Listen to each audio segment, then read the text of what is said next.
장애인이 여기 있는 거야? 여기가 재활시설인 줄 알아?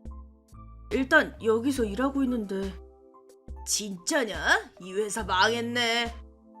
제 이름은 스기사와 마코토, 23살 그래픽 디자이너입니다.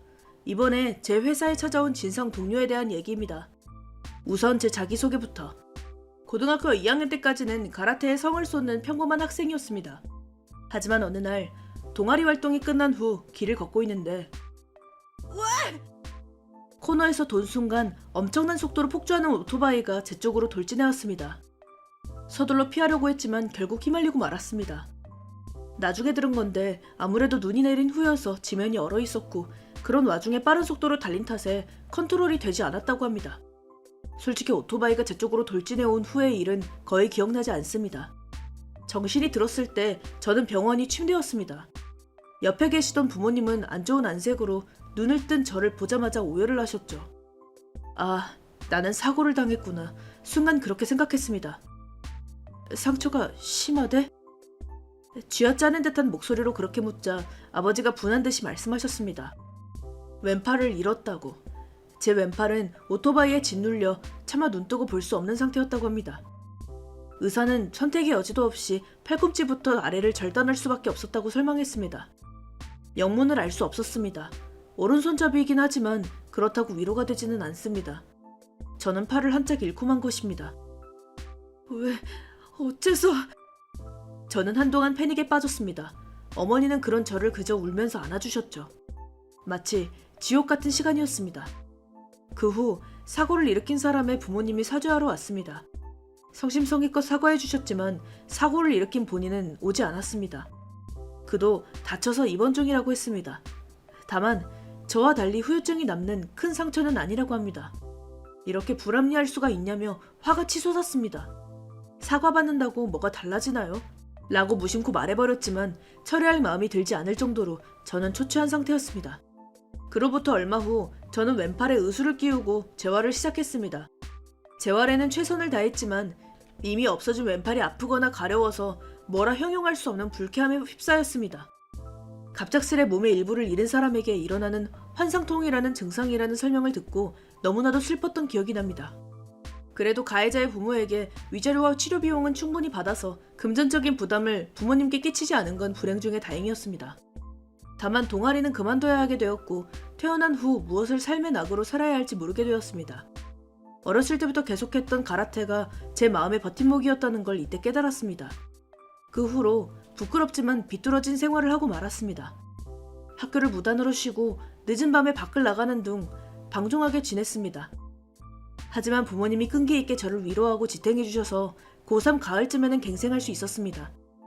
나 제대로 학교 다닐게 라고 말했을 때 오랜만에 부모님의 미소를 본 것 같았습니다. 그때부터는 다른 삶의 낙을 찾으려고 이런저런 생각을 했습니다.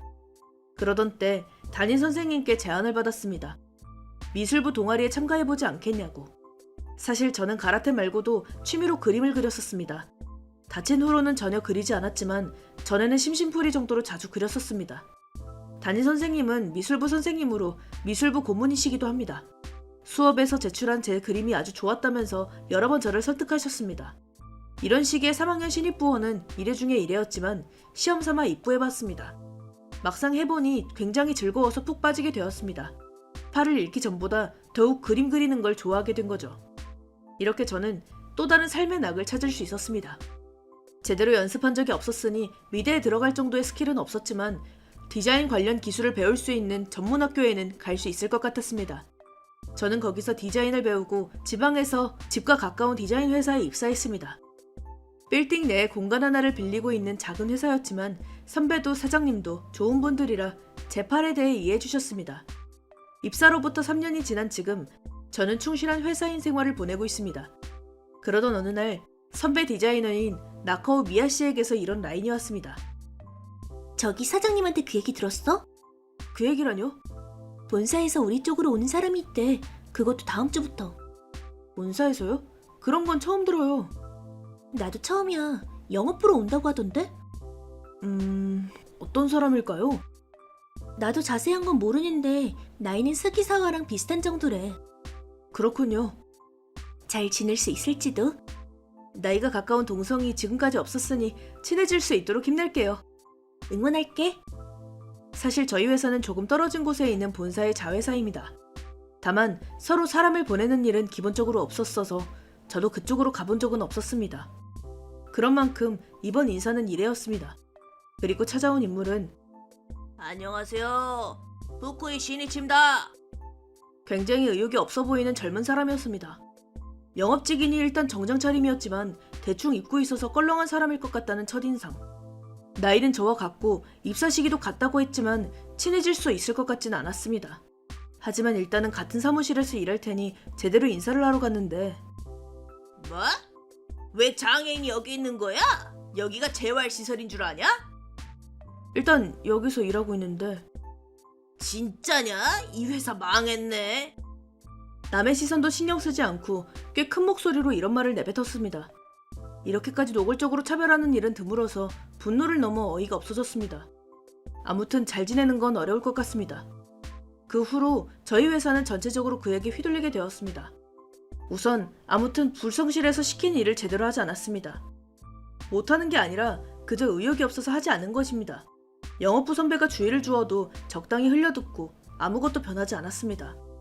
게다가 왜인지 저를 눈엣가시로 여겨서 야 장애인! 편의점에서 점심 좀 사와. 미안, 아직 일이 남아있어서. 뭐? 조금은 도움이 되라고. 장애인이라고 너무 편하게 사는 거 아니냐? 그런 건 아닌데. 아, 됐어. 아, 참 쓸모가 없다니까. 이런 식입니다. 만일을 위해 말해두지만 제 일은 한 손이어도 별로 지장이 없었습니다. 나름 공헌하고 있다고 생각했는데 이런 말을 들으니 가슴이 따끔거립니다. 제가 이런 취급을 받는 걸 주변 사람들도 당연히 눈치챘는지 어느 날 나카오 선배가 이런 말을 해주셨습니다. 저기 그 후쿠이라는 신이 완전 스기사와를 무시하고 있지? 점심을 사오라니 일진 중학생도 아니고. 저도 오랜만에 들었어요. 미안해, 나도 주의를 줬는데. 들어먹질 않으니 어쩔 수 없죠. 그나저나 어떻게 그런 태도를 취할 수 있는 걸까요? 기분 탓인지 사장님도 강하게 말을 안 하시는 것 같고. 나도 이상해서 본사에 있는 지인한테 물어봤어. 그런데 깜짝 놀랐잖아. 그 사람 본사 사장님의 친아들이래. 정말요? 어렸을 때부터 양아치에 사회인이 되어도 문제만 일으켜서 감당하지 못하고 우리한테 떠넘긴 거지. 정말 곤란하다니까. 아, 그런 사정이 있었구나. 확실히 본사 사장님의 아들이라면 우리 사장님도 취급에 곤란하겠죠. 그나저나 아무리 자기 아들이라고 해도 문제아를 자회사에 떠넘기다니. 그쪽 사장님은 좋은 사람이라고 들었는데 아무래도 소문이 틀렸나 봅니다. 그 후에도 후쿠이는 제대로 행동했습니다. 사내 사람들을 곤란하게 하는 정도면 몰라도 결국 타 회사 사람들에게까지 민폐를 끼쳤습니다. 저희 회사로 찾아온 의뢰인이 후쿠이의 복장에 주의를 주자 오히려 화내며 의뢰인에게 따졌다는 겁니다. 의뢰인이 관대한 분이라 용서해 주셨지만 본인에게는 전혀 반성의 여지가 보이지 않습니다. 괜히 그런 늙은이랑 엮여서 엄청 고생했네. 큰 문제가 되어도 이상하지 않은데 상대가 용서해 주신 거잖아. 그렇게 말하는 건 좋지 않아. 뭐? 스기사와, 너 진짜 건방진 거 아니야? 근데 잠깐 어깨 좀 주물러 줄래? 아, 흡수가 만지면 아플 것 같으니까 역시 됐다. 제대로 상대하면 제가 손해이니 그런 폭언에도 조용히 견딜 수밖에 없었습니다. 그러던 어느 날 저는 마카오 선배에게 제안받아 일이 끝난 후 저녁을 함께 하기로 했습니다. 조금 늦어진 저를 선배가 기다려주셔서 둘이 회사 문을 닫고 밖으로 나왔는데 어라? 스기사와랑 나카오 선배잖아? 뭐 하는 거야? 운이 나쁘게도 후쿠이랑 딱 마주치고 말았습니다. 한 발 먼저 돌아간 줄 알았더니 아무래도 술을 마시고 있었나 봅니다. 친구인지 질이 나빠 보이는 사람들 몇 명과 걷고 있었습니다. 저는 간단히 사정을 설명하고 빨리 떠나려고 했는데 잠깐 기다려! 넌 됐고 마카오 선배는 이쪽으로 와. 잠깐, 하지마! 후쿠이는 떠나려는 마카오 선배의 어깨를 강하게 붙잡고 가지 못하게 했습니다. 하지마, 아파하시잖아. 저는 무심코 후쿠이의 팔을 떼어놓고 말았습니다. 후쿠이는 약간 흥분해서 뭐? 여자 앞이라고 가오 잡는 거냐?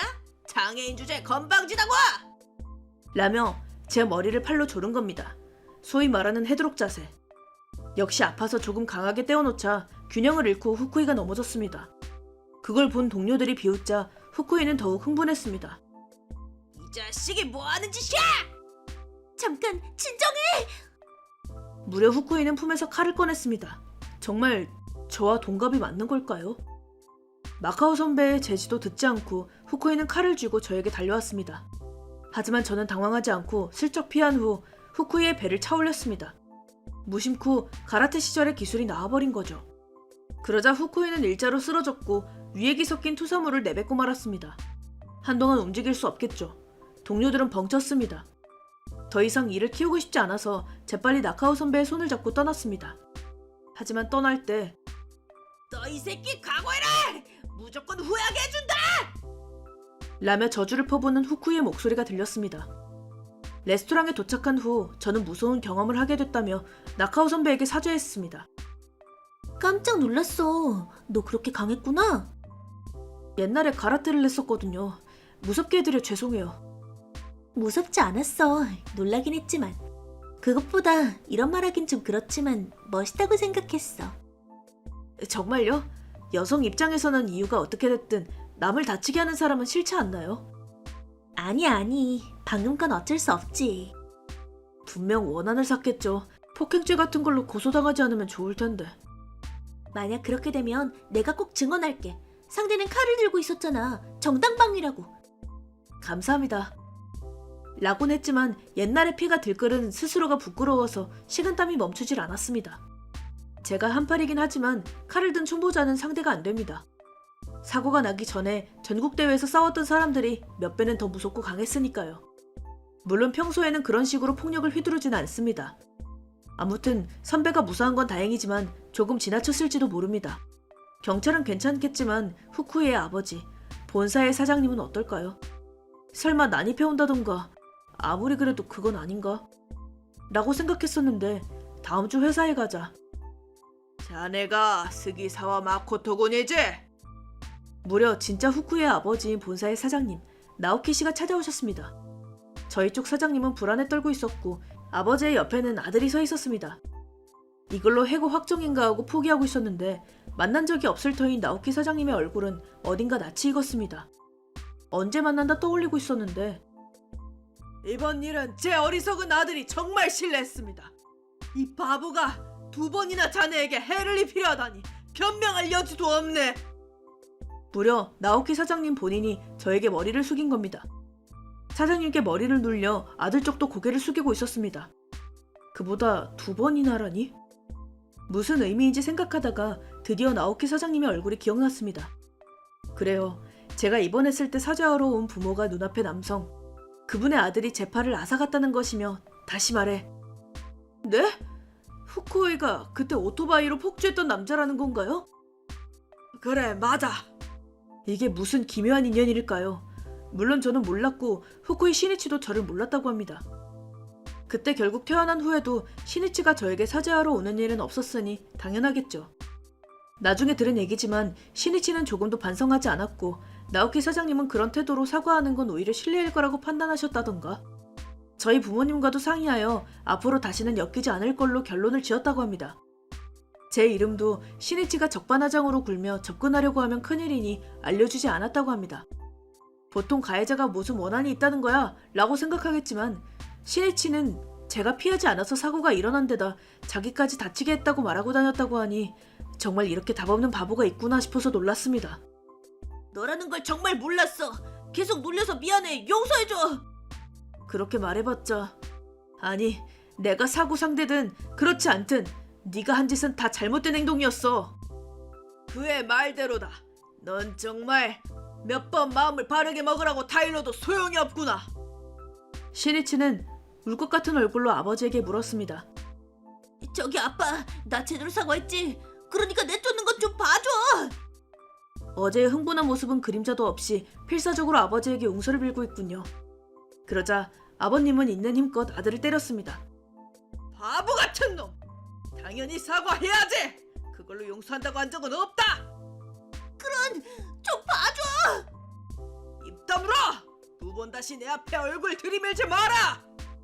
시니치는 그래도 매달리려고 했지만 결국 아버지에게 끌려가듯이 회사에서 쫓겨났습니다.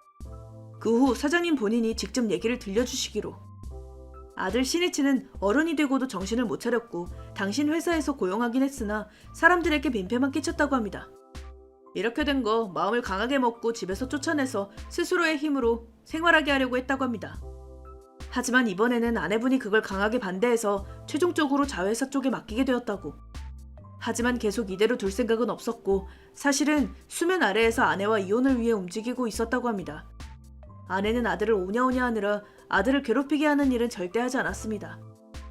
낭비도 심하고 제멋대로 구는 건 아들과 마찬가지라 점점 실증이 났다고 하셨습니다. 아들과 함께 본인의 생활 공간에서 쫓아내기 위해 증거를 모으고 변호사와 얘기해서 마침 준비가 된 시점에서 저와 싸움 소동이 벌어졌다는 얘기가 들어왔다는 것이죠. 신이치는 일방적으로 폭력을 당했다고 주장했지만 평소 행실이 행실인지라 믿을 수 없었다고 합니다. 그리고 누구와 다퉜는지 들었을 때 상대가 저라는 걸 알고 나오키 사장님은 분노하셨습니다. 제가 이 회사에 들어온 건 우연이지만 사장님은 제 이름을 기억하고 계셨다고 합니다. 드문 이름은 아니라 동명이인인가 싶으면서도 신경이 쓰였다고 하셨습니다. 하지만 두 번 다시 엮이지 않겠다는 약속을 지키려고 굳이 조사하지 않으셨다고. 그러던 중 신이치가 스기사와 마코토라는 의수를 한 사람에게 폭력을 당했다고 일러바친 일로 의혹이 확신이 된 겁니다. 이번 일로 다시 한번 사장님은 저에게 사과하셨습니다. 여러 번 불쾌한 일을 겪게 해서 정말 죄송합니다. 사원들에게도 어리석은 아들이 민폐를. 아무리 사과해도 부족합니다. 육아에 실패한 것 같지만 확실히 나쁜 사람은 아닌 것 같습니다. 저는 사과를 받아들였습니다. 게다가 회사 사람들에게도 폐를 끼친 사죄로 좀 더 넓고 깔끔한 사무실을 준비할 것을 약속해 주셨습니다.